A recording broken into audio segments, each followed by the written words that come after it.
आज Doubtnut app download करें। Doubtnut पर अपने सभी गणित, रसायन विज्ञान, भौतिक विज्ञान और जीव विज्ञान के डाउट्स का करो सफाया। बस प्रश्न की फोटो खींचो, एक ही प्रश्न को क्रॉप करो और तुरंत वीडियो सोल्यूशन पाओ। अभी डाउनलोड करें। हेलो दोस्तों, आपका प्रश्न है species H2O HCO3 minus HSO4 minus NH3 Bronsted अम्ल और क्षारक दोनों की भांति व्यवहार करते हैं, प्रत्येक के संयुग्मी अम्ल तथा क्षारक बताइए। तो चलिए दोस्तों प्रश्न को हल करते हैं।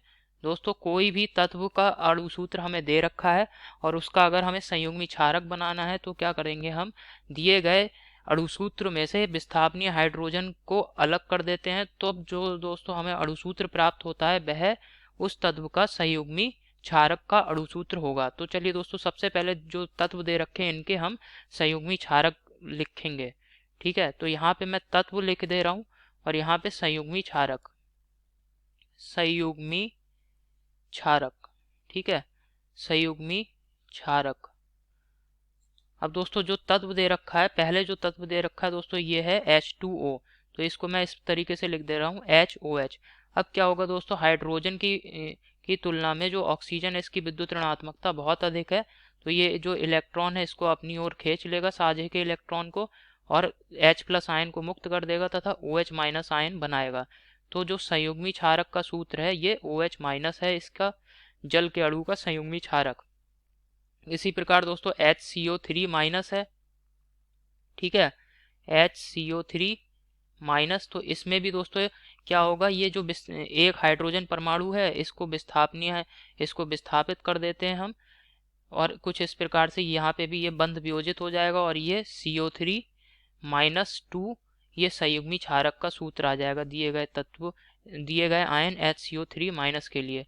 अब दोस्तों HSO4 माइनस, HSO4 माइनस, ठीक है, इसमें भी दोस्तों इसी प्रकार से हम इसका संयुग्मी क्षारक लिख सकते हैं। एक हाइड्रोजन परमाणु है इसको हटा देंगे, क्योंकि साझे के इलेक्ट्रॉन को दोस्तों सल्फर क्या करेगा, खुद ले लेगा, तो इस वजह से यहाँ पे एक और ऋणावेश आ जाएगा, तो ये हो जाएगा SO4-2 इसका संयुग्मी क्षारक का सूत्र।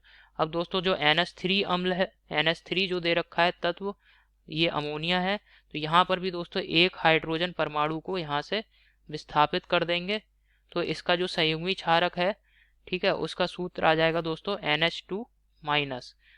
ठीक है, क्योंकि ये साझे के इलेक्ट्रॉनों को ले लेगा, तो ये आ जाएगा NH2 माइनस। ठीक है, ये संयुग्मी क्षारक हो गए दिए गए तत्वों के। इसी प्रकार दोस्तों अब हम दिए गए जो तत्व हैं हमें इनके संयुग्मी अम्ल लिखते हैं, संयुग्मी अम्ल, संयुग्मी अम्ल।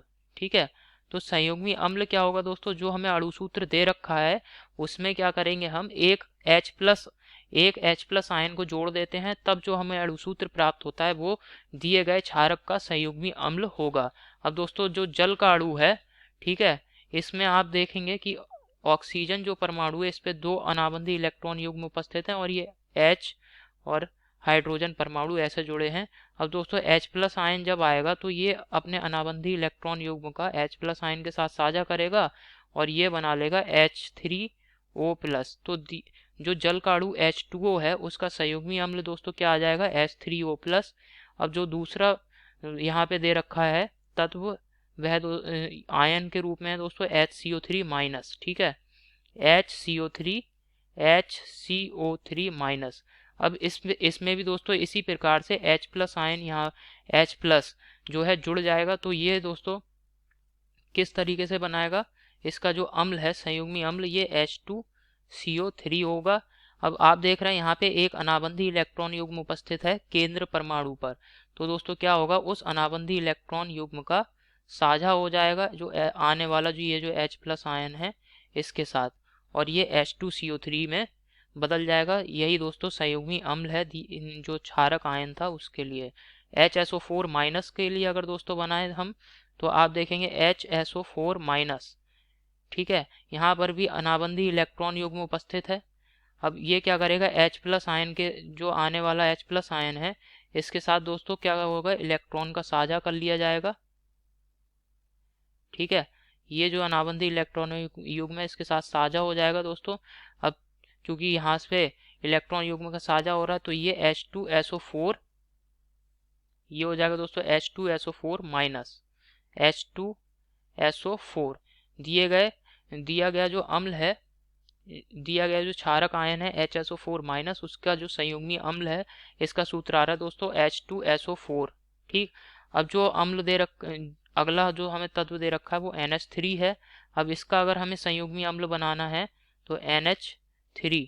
ठीक है, नाइट्रोजन पे यहाँ पे अनाबंधी इलेक्ट्रॉन युग्म होगा। अब दोस्तों यहाँ पे जब H+ परमाणु आएगा तो ये अनाबंधी इलेक्ट्रॉन युग्म नाइट्रोजन क्या करेगा, इसके साथ साझा करेगा, और अब दोस्तों ये जो है NH4+ आयन में बदल जाएगा साझा करने के बाद, और NH4+ जो है NH3 के लिए संयुग्मी अम्ल होगा। तो दोस्तों दिए गए तत्वों के संयुग्मी क्षारक और संयुग्मी अम्ल हमने लिख दिए हैं।